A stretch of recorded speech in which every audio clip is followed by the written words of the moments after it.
فرش التراب يضمني.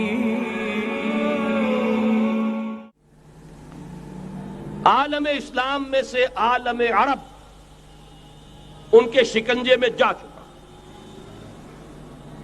کیوں بنا کر کھڑے ہوئے ہیں اسرائیل کو ماننے کے لیے اور سر تسلیم خم کرنے کے لیے؟ بہرحال نوٹ کر لیجئے، عالم عرب جا چکا. کوئی دن کی بات ہے، میں سنسنی پیدا نہیں کرنا چاہتا، لیکن حالات اور واقعات سے نگاہیں بند کرنا بھی کوئی دانش مندی کی بات نہیں ہے. یہ ایودھیا کی مسجد شہید کی گئی، ابھی یہ ایک بہت بڑا مزار جو ہے شہید کیا گیا، اور اس کے ساتھ کئی مسجدیں شہید کی گئی. یہ سب کیا ہے؟ یہ مسلمانوں کی نفس دیکھی جا رہی ہے کہ کوئی غیرت اور حمیت نام کی کوئی شے باقی ہے. جیسے علامہ اقبال نے وہ نظم لکھی تھی، عبد القادر روہیلا بڑا ظالم جفاجو کینہ پرور تھا، لیکن یہ کہ اس نے جو ایک ٹیسٹ لیا تھا کہ وہ جو عورتیں ہیں تیموری خاندان کی، ان میں کوئی رمق رہ گئی ہے؟ معلوم ہوا کہ نہیں، کہ غیرت نام تھا جس کا گئی تیمور کے گھر سے، ختم، غیرت نکل گئی. اسی طرح ایودھیا کی مسجد، اب چرار شریف، اور یہ کوئی دن کی بات ہے کہ اب مسجد اقصی کا نمبر آیا کہ آیا. اس کے لیے پوری تیاریاں ہو چکی ہیں. یروشلم کا مشرقی حصہ خالی کرایا جا چکا ہے، اس کے اندر اب پورا تسلط یہودی کر رہے ہیں. یہاں تک کہ اب کہ یاسر عرفات صاحب نے بھی کچھ نہ کچھ جو ہے احتجاج کی بات کی ہے، حالانکہ اب تک ہر بات مان کر منقار زیرے پر تھا. لیکن یہ کہ ایک وقت آتا ہے آخر کار اسے بھی کچھ بولنا پڑ گیا ہے. لیکن یہودی اب پیچھے قدم ہٹانے والا نہیں ہے. ان کا تھرڈ ٹیمپل، تیسری مرتبہ ہیکل سلیمانی تعمیر ہونا ہے. نوٹ کر لیجئے، ان کے لیے وہ وہی کچھ ہے جو ہمارے لیے کعبہ ہے. ان کے لیے ہیکل سلیمانی بالکل وہی حیثیت رکھتا ہے جو ہمارے لیے کعبہ. وہ ہیکل سلیمانی ایک مرتبہ پہلے نبوکدنضر کے ہاتھوں مسمار ہوا، پھر سن 70 عیسوی میں ٹائٹس کے ہاتھوں مسمار ہوا. سن 70 کے بعد آج 1995 میں کتنے برس ہو گئے؟ پورے 1925 برس ہو گئے کہ ان کا کعبہ زمین بوس پڑا ہوا ہے. اب تک تو ان کا بس نہیں تھا، اب تو بس ہے کہ نہیں؟ اب ان کی حکومت ہے کہ نہیں؟ اب شاہ حسن ہو چاہے شاہ حسین، ان کے نوکر اور چاکر ہیں یا نہیں؟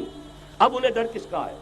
لہذا کوئی دن کی بات ہے، مسجد اقصی شہید ہوگی اور ٹیمپل کی تعمیر شروع ہوگی. یہ تو بہرحال ایک نقشہ ہے. اگلا نقشہ آپ کو بتانا چاہتا ہوں، ایک دوسری تصویر ہے.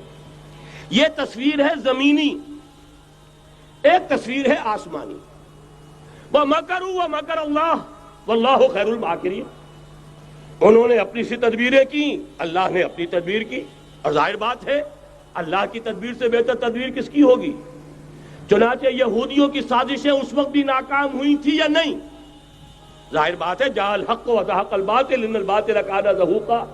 لہذا یہ آیتیں دونوں اعلان کر رہی ہیں کہ یہودیوں کی سازشیں بالآخر ناکام ہوں گی اور دین حق کا بول بالا ہو کر رہے گا. یہ تو ان آیتوں سے ظاہر ہے.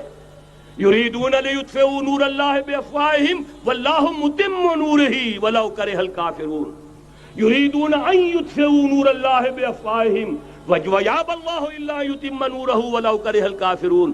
هو الذی ارسل رسولہ بالہدی ودین الحق لیظہرہ علی الدین کلہ ولو کرہ المشرکون.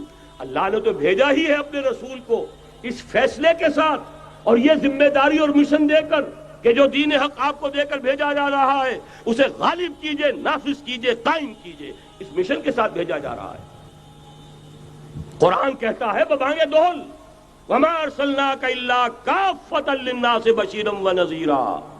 اے محمد صلی اللہ علیہ وسلم، ہم نے نہیں بھیجا ہے آپ کو مگر پوری نوع انسانی کے لیے بشیر اور نذیر بنا کر. تو جان لیجئے کہ یہ مقصد بعثت محمدی صلی اللہ علیہ وسلم بتمام و کمال اس وقت پورا ہوگا جب کل عالم انسانیت پر، کل روئے ارضی پر اللہ کا دین اسی طرح غالب ہو جائے گا جس طرح کہ محمد رسول اللہ والذین معہ صلی اللہ علیہ وسلم ورضی اللہ تعالی عنہم اجمعین، ان کے ہاتھوں سے، ان کے ایثار سے، ان کی قربانیوں سے، جن کا نقشہ آپ کے سامنے مولانا کھینچ چکے ہیں، ان کی احسان، ان کی قربانیاں، ان کی محنت، ان کی جفاکشی، ان کی سرفروشی، ان کے جان تن من دھن لگا دینے کے نتیجے میں جیسے اس وقت غالب ہوا تھا، کل روئے ارضی پر غالب ہوگا، تب کہیں جا کر مقصد بعثت محمدی مکمل ہوگا۔ یہی وجہ ہے اقبال نے کہا تھا وقت فرصت ہے کہاں، کام ابھی باقی ہے، نور توحید کا اتمام ابھی باقی ہے۔ لیکن ساتھ ہی خوشخبری بھی دی تھی، یہ چمن معمور ہوگا نغمہ توحید سے، آئے گا وہ دور، یہ چمن معمور ہوگا نغمہ توحید سے، لازماً آ کر رہے گا۔